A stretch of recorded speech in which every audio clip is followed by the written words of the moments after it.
Heart Evangelista, muntik na raw tsugiin.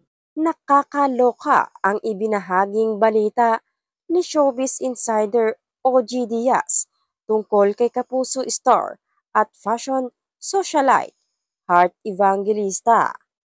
Sa latest episode kasi ng Showbiz Updates noong Miyerkules, February 28, sinabi ni OG na may nagtatangka raw sa buhay ni Heart.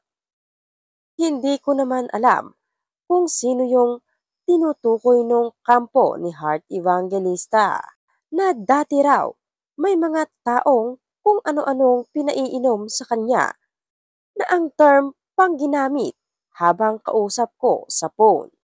Muntik tsugiin si Heart. Lahad ni OG Diaz. Maraming gamot daw na ipinapainom dati kay Heart na kung ano-ano na akala ni Heart daw ay para sa kalusugan niya, para sa kanyang wellness, aniya. Pero paglilinaw ni OG Diaz, yan naman ay nakarating lang naman sa akin. Pero hindi ko naman alam kung sino ang tinuturo.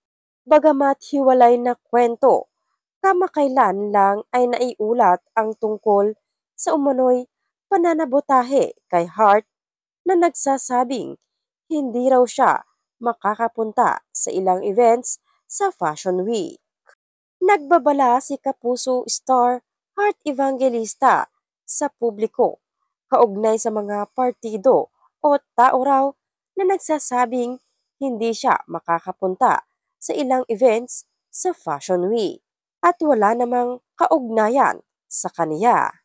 Matatandaang inireklamo ni Heart noon ang mga tila nananabotahe sa kanya kaugnay sa Fashion Week. At ayon sa co-host ni OJ Diaz na si Mama Loy, ang dati raw glam team ni Heart ang itinuturo ng mga tao sa likod ng nasabing pananabotahe. Matatandaang Hulyo noong nakaraang taon nang napabalitang nagkaroon umano ng gusot sa pagitan ni Heart Evangelista at ng kanyang dating glam team. Ayon sa nabalitaan ni OG, dahil raw sa nagbagong attitude ni Heart, kaya hindi na raw ang dating makeup artist at hairstylist na paminsan-minsan ay nakakasama sa vlog ang nag-aayos ngayon sa kaniya. May binanggit ding designer si Mama Loy na nakasamaan din daw umano ng loob ni Mrs. Escudero.